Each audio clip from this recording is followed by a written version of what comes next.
আজকে এখানে কমিটি হচ্ছে, এরপরে আরেকটি ইউনিয়ন করবেন, তারপরে আজকে আমরা এই কর্মী সভা 2025-এ আমরা আলামপুর ইউনিয়নের একটা কমিটি ঘোষণা করলাম।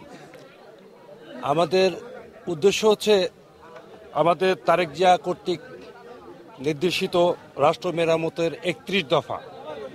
আমরা এই 31 দফা নিয়ে সামনের বাংলাদেশ গড়তে চাই। এই 31 দফার মধ্যে সমস্ত কিছু আছে।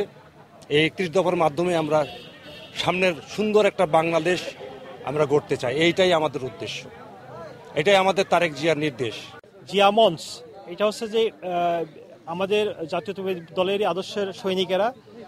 আশা করি আমাদের তারেক রহমান সাহেবের 31 যে দফা সেটা বাস্তবায়ন করার জন্য মানুষের দ্বারে দ্বারে যাবে এই দফাটা নিয়ে, এবং আমাদের দলের জন্য তারা কাজ করবে এবং মানুষের কল্যাণে এবং দেশের কল্যাণে যাতে কোনো রকম বিশৃঙ্খলা না করে আমাদের স্বৈরাচারী হাসিনা সরকারের যেসব দোষর আছে তারা যেন আমার দলে না ঢুকতে পারে এই জিনিসটা খেয়াল রাখতে হবে। আসলে এটা আমাদের একটা বিএনপির অঙ্গ সংগঠন,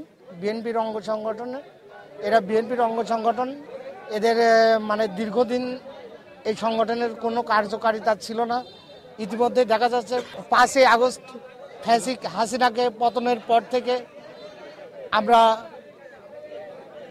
মিছিল, মিটিং, সমাবেশ মুক্ত মঞ্চে করতে পারছি। এরই আলোকে আমরা জনগণের মাঝে তারেক রহমানের নির্দেশনা রাষ্ট্র অবকাঠামোয় 31 দফা দাবি নিয়ে মাঠে নামছি, যাতে আমরা এই জিয়া মঞ্চের একটাই লক্ষ্য, আমাদের হলো ইউনিয়ন থানা পর্যায়ে কোনো কমিটি ছিল না।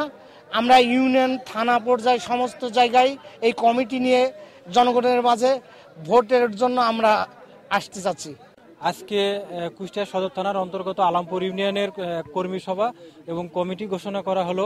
এই কমিটির মাধ্যমে এবং আমাদের জিয়া মঞ্চের প্রত্যাশাতে আমাদের আগামী রাষ্ট্রনায়ক জনাব তারেক রহমানের যে 31 দফা, সেই 31 দফা বাস্তবায়নকে সামনের দিকে অগ্রসর এবং এই 31 দফাকে আরও সামনের দিকে ধাবিত করতে পারি, সেই লক্ষ্যে আমাদের জনবল বাড়ানো এবং এই আমাদের জিয়া মঞ্চটাকে সুসংগঠিত করার জন্য আজকের আমাদের এই অনুষ্ঠানটা, এবং আগামীতে কর্মী সভা এবং আগামীতে আমাদের বিএনপির দলের ভারপ্রাপ্ত চেয়ারম্যান জনাব তারেক রহমানের 31 দফা বাস্তবায়নের লক্ষ্যে আগামীতে আমরা সার্বিকভাবে কাজ করব এই কমিটির মাধ্যমে।